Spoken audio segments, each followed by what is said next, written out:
Hello everyone and happy August the 1st. Only 2 more days until release. Yesterday there was also a community update 21 and we got some new information and some things that we already knew that I included in last week's video. Also, I will tell you who the winner is at the end of the video. I will make timestamps in case you want to skip ahead. Anyway, they opened up with showing a skill tree. It's tied in with our little parasites that are inserted into our character at the opening sequence. I will purposely stay vague on this topic because I think it could be considered spoilers. Then for some good news, they mentioned there will be audience interactivity with Twitch and game settings in the game that will make your game streamer friendly. They announced also there will be Twitch drops, which we can receive if you watch Twitch streamers between August the 3rd to August 17th. You have to watch 2 hours of Baldur's Gate 3 content on Twitch and you will earn this camp clothing set. Last week they also announced the 3rd villain and her voice actress Maggie Robertson, who's known for acting and voicing in Resident Evil Village, this very tall lady, which name I find hard to pronounce. She will be joining J.K. Simmons and Jason Isaacs in an unholy triumvirate of evil. I will link the trailer for this one below. Then they went a bit further to shine the spotlight on other talented cast members who play supporting characters.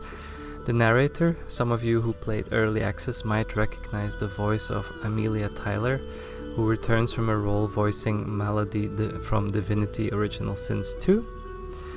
Then actor Vinegar Strokes, known for her role in the West End musical Everybody's Talking About Jamie and the first season of RuPaul's Drag Race UK, plays Lucretius, playing the proud leader of an extra-planar circus. Then Sophia Namvit, I'm not sure if I pronounced that right, fresh from a role as Disa in Lord of the Rings, The Ring of Power, takes on the role of Captain Grizzly, a former pirate who retired from a life terrorizing the sea of swords to become the proud owner of the Blushing Mermaid. And then lastly, amazingly, they mentioned Doug Cockle, none other than the voice of Geralt of Rivia from the Witcher game series. Then, as I mentioned last week, we will have the freedom to respec into new classes and builds, not only of chosen protagonists class, but also that of the playable companions and the pre-authored origin characters. So we can make a group of all badgers if we want to. Hell yeah. Next in the post was a bit about the launch day. So the launch times are shown here on this map and the place in the world you find yourself in. The full release of the game weighs in at approximately 122 gigabytes, which is quite sizable. Our early access save games will not be compatible at launch, so it's safe to uninstall that one, since so much has changed that it's really worth to start afresh. There will be cross-save compatibility. This will be available from launch, and it will continue to be the case until also September 6th and onward, meaning that actually the save game we have on PC or Steamdeck we can use actually on our PS5. However, we have to buy the game again on PS5, so that version is sold separately. However, the saves can be used, which is really awesome. So people who like to play on PS5 and maybe would like to get an early start in their game could maybe pick up the PC version as well. Well, it's up to you really, but it seems nice.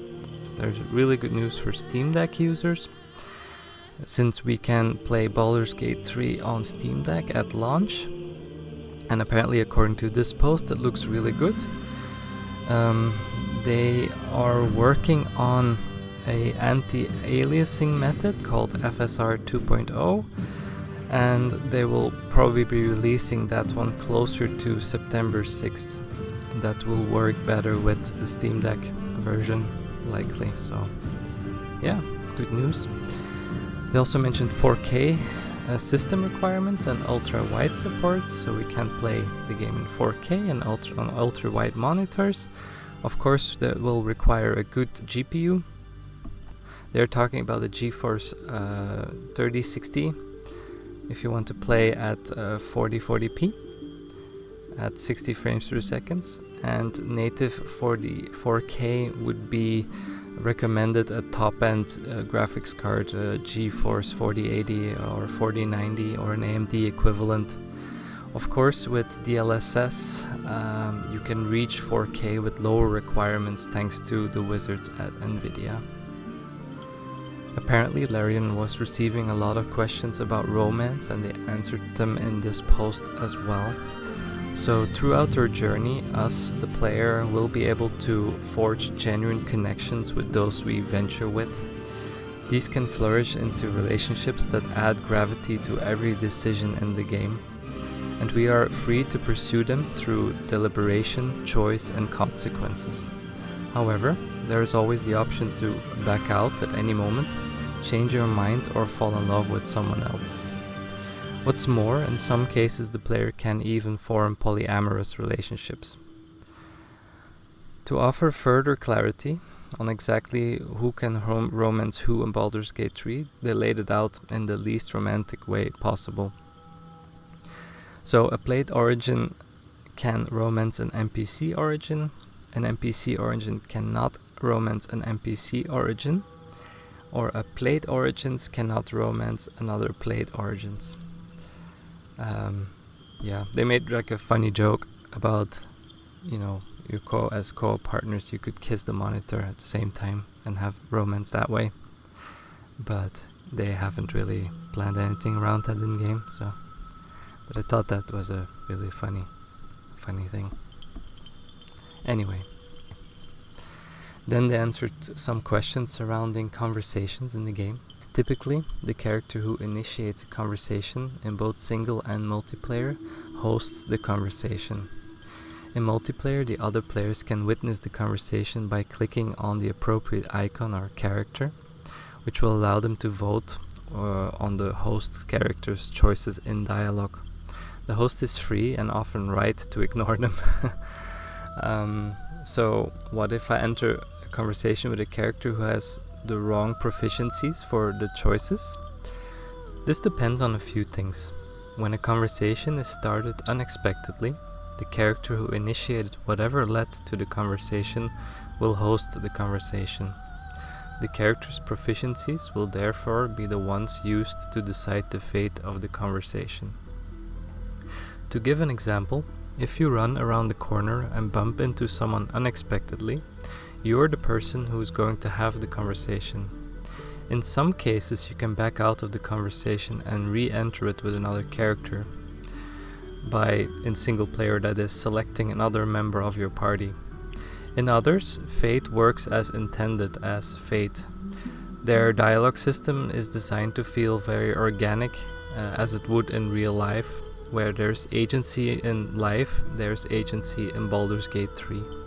When situations are more fateful, you have your wits and your proficiencies to untangle them.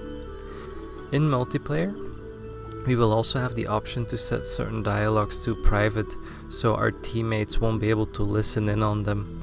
Perfect for romance or betrayal. Whether it's based on race, class, or other proficiencies, it's important to remember that there are truly no wrong answers, but plenty of consequences. In the long term, the story will be defined by the choices we make and the consequences of our actions. We will always have choices to make, and we have to trust the dice and it will show us a good time. That is how they closed their little newsletter. So to end our last bit of news before release, I wanted to show the winner of the giveaway. I drew the winner last night after midnight, and yeah, I'll show you guys the process of me doing this.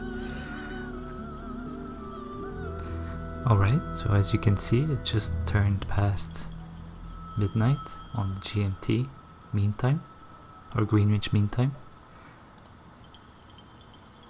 Here are all the comments of my video. There are 1, 2, 3, 4, 5, 6, 7 candidates, so that's pretty decent chances for everyone participating. So let me get to the link here.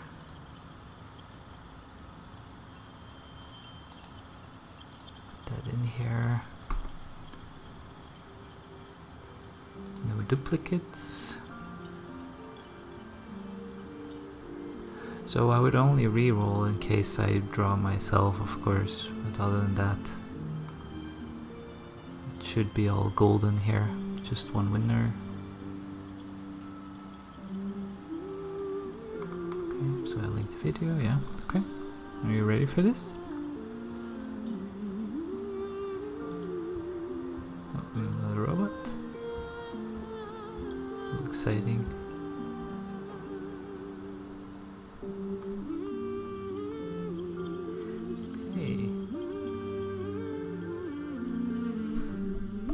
So congratulations to Romampla on winning the giveaway. I want to thank you all for participating, and I will be doing more giveaways in the future as the channel grows, hopefully. But thank you so much for participating, and I really appreciate it. Anyway, that's it for the video today. Thank you so much for watching, and I will be posting a lore video soon, today probably, and another class video hopefully before release of the game, but I'm not certain if that will work out, but we'll see. Anyway, thank you so much, and bye.